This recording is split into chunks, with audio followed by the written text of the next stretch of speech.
আসসালামু আলাইকুম। উত্তেজিত এসএসসি ২৭ কি খবর তোমাদের? পড়াশোনা কেমন চলছে ভাইয়া? সবাইকে ওয়েলকাম করছি। সাথে আছি আমি তোমাদের মুসা ভাইয়া। চলো শুরু করি আজকের ক্লাস।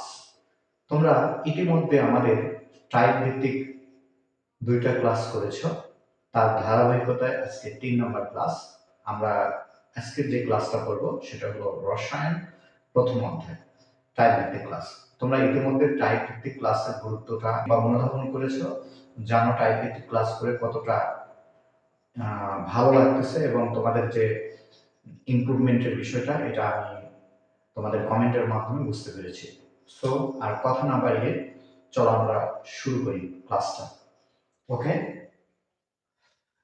প্রথমত আমি বলে নিতে চাই যে এই ক্লাসটা কাদের জন্য। এই ক্লাসটা মূলত যারা এসএসসি ২৭ এবং ২৮ পরীক্ষা দিবা তাদের জন্য। এই ক্লাসটা কতটুকু গুরুত্বপূর্ণ তা তোমরা ইতিমধ্যেই বুঝতে পেরেছ এবং পরবর্তীতে তোমরা যখন পাবলিক পরীক্ষা দিবা কিংবা গুরুত্বপূর্ণ সামনে টেস্ট পরীক্ষা রয়েছে যখন দিবা তখন তোমরা এই প্রশ্নগুলোর ধরন দেখলে বুঝতে পারবো যে কতটা ইফেক্টিভ ছিল। সো এখানে আমি একটা কথা অ্যাড করতে চাই, তোমরা যদি এসএসসি ২৭ কিংবা এসএসসি ২৮ পরীক্ষায় এখান থেকে টাইপ ভিত্তিক যদি সিকিউ এসকিউ কমন যদি না পাও, জাস্ট ভাইয়া তুমি যা বলবা আমি তাই শুনবো, তুমি বা তোমরা যা বলবা আমি তাই শুনবো। ওকে, তো এই ক্লাসটা হচ্ছে প্রেজেন্ট করা হচ্ছে এফআরবি ২৭ অর্থাৎ ফাইনাল রিভিশন ব্যাচ 27। আমি আগে বলেছি যে এটা রসায়ন প্রথম অধ্যায়ে আলোচনা হবে এবং ক্লাসটার ধরন হচ্ছে টাইপ ভিত্তিক ক্লাস। সো আমরা ১ নম্বর টাইপের দিকে লক্ষ্য করি। দেখো ভাইয়া, রসায়নের ধারণা ব্যাখ্যা। এখান থেকে কি ধরনের প্রশ্ন আসবে ভাই? এখান থেকে হচ্ছে তোমার প্রথমত আমি সিকিউ বলবো, সিকিউ এর ক প্লাস খ নাম্বার। এরপরে হচ্ছে তোমার এসকিউ আসবে অর্থাৎ সংক্ষিপ্ত প্রশ্ন, ঠিক আছে? অনেক সময় বাই চান্স সিকিউ এর এখান থেকে গ নাম্বারের প্রশ্ন আসতে পারে বলে আমি ধারণা করতেছি। ওকে, তো এটা টাইপ অনুযায়ী কতটা গুরুত্বপূর্ণ দেখো ভাইয়া, এটা টাইপ অনুযায়ী তোমার 1 স্টার 2 স্টার 3 স্টার অর্থাৎ 90% অ্যাবভ এখান থেকে প্রশ্ন আসার সম্ভাবনা রয়েছে। আবার বলতেছি এটা 90% অ্যাবভ এই টাইপ থেকে প্রশ্ন আসবে। তো প্রশ্নগুলো ধরন দেখলাম, এখন আমরা দেখব যে প্রশ্নগুলো কেমন আসে সেটা নিয়ে একটু বিস্তারিত।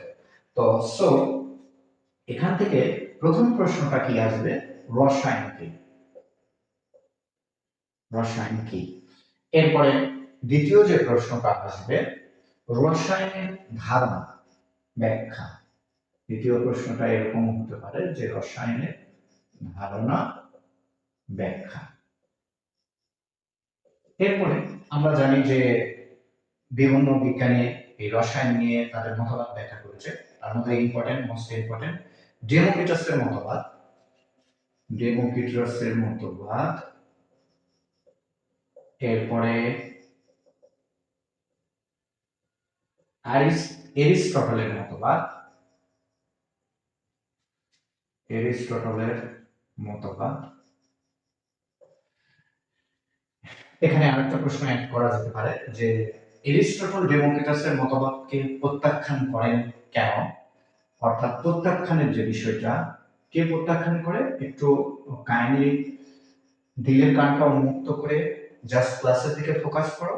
কে প্রত্যাখ্যান করে ডেমোক্রিটাসের মতবাদ, সেটা হলো অ্যারিস্টটল। এইটা একটু দেখবা। এটা দেখার পাশাপাশি আরো কিছু প্রশ্ন দেখতে হবে, সেটা হলো তোমাকে দেখতে হবে আলকেমি। আলকেমি কি, আলকেমি বলতে কি বুঝো, আলকেমি বলতে কি বুঝো।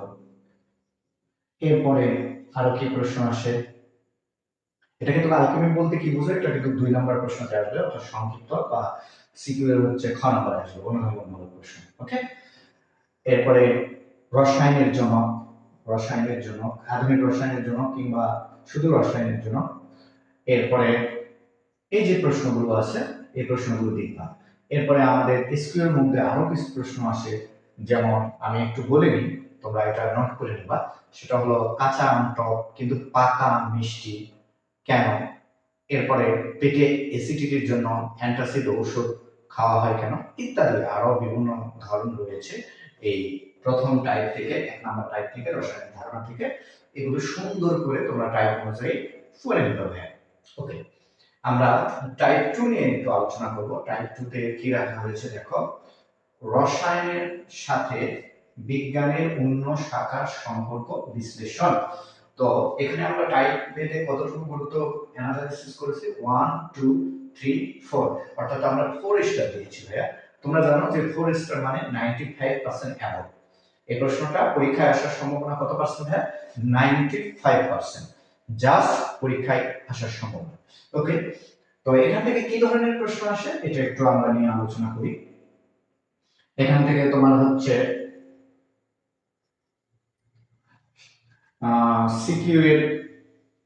সিকিউএর গ প্লাস ঘ নাম্বার প্রশ্নটা বেশি এসে থাকে। এটা আবারও বলতেছি, এখান থেকে প্রশ্ন সিকিউএর গ এবং ঘ নাম্বার প্রশ্নটা এসে থাকে। তো এখানে কি ধরনের প্রশ্ন হবে এটা একটু বলে নিই। এই যে তোমরা যে রসায়নটা দেখতেছো, এই রসায়নের সাথে যে বিভিন্ন শাখার সম্পর্ক রয়েছে, এই যে দেখো আমরা সম্পর্কটা অ্যানালাইসিস করি। রসায়ন মূলত 3টা শাখার সাথে ইনভলভ থাকে। প্রথমতই আমরা যেটা আলোচনা করব সেটা হলো জীববিজ্ঞান, অর্থাৎ রসায়নের সাথে যে জীববিজ্ঞানের যে সম্পর্ক, নিবিড় সম্পর্ক, এটা নিয়ে আলোচনা থাকতে পারে উদ্দীপকে। এরপরে থাকবে হচ্ছে পদার্থের সাথে, এরপরে লাস্টেরটা যেটা হচ্ছে গণিত। কারণ সর্বশেষ যে গল্পটা থাকে সেটা হচ্ছে তোমার নিশ্চিত করে ঘটনা বলতে হয়, এজন্য এখানে গণিতের হিসাবটা লাগে। তো প্রশ্নটা কেমন আসবে, তোমার হচ্ছে একটা উদ্দীপক দেওয়া থাকবে, রসায়নের সাথে এরকম একটা সম্পর্ক দেওয়া থাকবে। এখান থেকে বলবে যে উদ্দীপকের আলোকে রসায়নের সাথে জীববিজ্ঞান, পদার্থবিজ্ঞান এবং গণিতের সম্পর্ক অ্যানালাইসিস করো, কিংবা হতে পারে পদার্থ এবং গণিতের অ্যানালাইসিস বর্ণনা করো, অথবা হতে পারে রসায়নের সাথে জীববিজ্ঞানের আলোচনা। তোমরা বুঝতে পারছো? সো এটা নিয়ে আমি কথা বলতে চাচ্ছি না। এইটা একটা হচ্ছে 4 স্টার, হ্যাঁ, এটা পরীক্ষায় আসার সম্ভাবনা 95% অ্যাবভ, অবশ্যই নোট করে রাখো। এরপরে আমরা মোস্ট টাইপ, যেটা পরীক্ষায় শতবার আসে এবং প্রথম অধ্যায় থেকে যদি কোনো প্রশ্ন করে থাকে, তো এই জিনিসটা টাইপ নাম্বার 3টা করবে ভাইয়া। তো এখানে দেখো কি কি ধরনের প্রশ্ন আসে, আমরা টাইপটা একটু দেখে নিই। পরীক্ষাগারে ব্যবহৃত বিভিন্ন রাসায়নিক দ্রব্য ব্যবহারের সতর্কতা গ্রহণ। তো এখানে মূলত হচ্ছে আমরা যখন ল্যাবরেটরিতে বিভিন্ন পরীক্ষা নিরীক্ষা করে থাকি রসায়ন নিয়ে, তখন আমাদের হচ্ছে প্রয়োজনীয় সতর্কতা অবলম্বন করতে হয়। কেন অবলম্বন করতে হয় তোমরা জানো যে এটা পরীক্ষা নিরীক্ষা করতে গেলে অনেক সময় দুর্ঘটনার সম্মুখীন হতে হয়। যেমন হতে পারি এসিড নিয়ে কাজ করতে পারি, ক্ষারক, অন্যান্য বিস্ফোরক দ্রব্য, তেজস্ক্রিয়তা, এই ধরনের যখন আমরা কাজ করতে যাব তখন এখানে আমাদের সতর্কতা অবলম্বন করতে হয়। তো এখান থেকে কি ধরনের প্রশ্ন আসে আমরা একটু দেখতে পারি। এখান থেকে তোমার হচ্ছে সিকিউ এর হচ্ছে ক প্লাস খ আসবে, এরপরে অনেক সময় গ নাম্বারও দিতে পারে। তো কি ধরনের দেয় আমি একটু পরে আলোচনা করতেছি। এখান থেকে এসকিউ আলোচনা করতে হবে। ওকে, তো প্রশ্নের ধরনটা আমরা একটু দেখব। সেটা হলো যেমন বিস্ফোরক দ্রব্য, তেজস্ক্রিয়তা, তারপরে হচ্ছে তোমার হচ্ছে দহন প্রক্রিয়া এবং বিভিন্ন ধরনের যে তোমরা বইয়ে আর্টিকেলটা দেখেছো, এই আর্টিকেলটা ভালো করে সরকারি দেওয়া আছে, সবগুলো পড়ে নিবা। এবং এখানে বিভিন্ন উদ্দীপক দেওয়া থাকবে, একটা সাংকেতিক চিহ্ন দেওয়া থাকতে পারে তেজস্ক্রিয়তা, কিংবা হচ্ছে অন্য কোনো দহন প্রক্রিয়ার সাংকেতিক চিহ্ন, বা এখানে কোনো রিয়াকশন দিয়ে তোমাকে বলতে পারে যে এখান থেকে এই উদ্দীপক থেকে কি ধরনের ব্যবহার করলে তুমি যেন দুর্ঘটনায় না পড়ো, তো এখান থেকে তুমি কতটুকু সতর্কতা অবলম্বন করবে, এই টাইপের প্রশ্ন আসে। আমি আবারও বলতেছি, এই টাইপটা সর্বোচ্চ গুরুত্বপূর্ণ। আসো আমরা দেখি এই টাইপটা কয় স্টার দিয়েছি, 1 2 3 4 5, অর্থাৎ এই টাইপটা হচ্ছে 5 স্টার দেওয়া হয়েছে এবং এখান থেকে প্রশ্ন আসার সম্ভাবনা 99% অ্যাবভ, 99% অ্যাবভ। ওকে, তো এই টাইপটা খুব গুরুত্বপূর্ণ ছিল, তোমরা এটা ভালো করে নোট করে নাও। এবং আশা করি এই ক্লাসটা যারা করতেছো এখন এবং পরবর্তীতে যারা করবে, এই ক্লাসটা খুবই ইফেক্টিভ হবে। এটা আমি প্রত্যাশা করি। ওকে, তো এতক্ষণ আমরা যে টাইপ ভিত্তিক প্রথম অধ্যায়ের আলোচনাটা করলাম, এই টাইপের বাইরে তোমার যদি পরীক্ষায় প্রশ্ন এসে যায়, তাহলে তুমি যা বলবা আমরা তাই করবো। তুমি স্মার্ট ওয়ার্ক করো আর ভালো ফলাফল অর্জন করো, এটাই আমাদের প্রত্যাশা। এই ক্লাসে যা যা তোমাদেরকে দেখানো হলো, এর বাইরে তোমরা সিকিউ এবং এসকিউ এর জন্য কিছুই পড়বে না। তবে হ্যাঁ, এখানে এমসিকিউ এর কথা আমি লাস্টে বলতেছি এই কারণে যে এই যে টাইপগুলো দেখানো হয়েছে, এই টাইপ থেকে সবগুলোর এমসিকিউ করে নেবা, পাশাপাশি যে অন্য টাইপগুলো রয়েছে ওই টাইপগুলো থেকেও এমসিকিউ এর জন্য পড়তে হবে। কারণ তোমরা ইতিমধ্যেই জানো যে বোর্ড বইয়ের কোনো বিকল্প হয় না। ওকে, সো ক্লাসটা এতটুকুই ছিল। আলবিদা।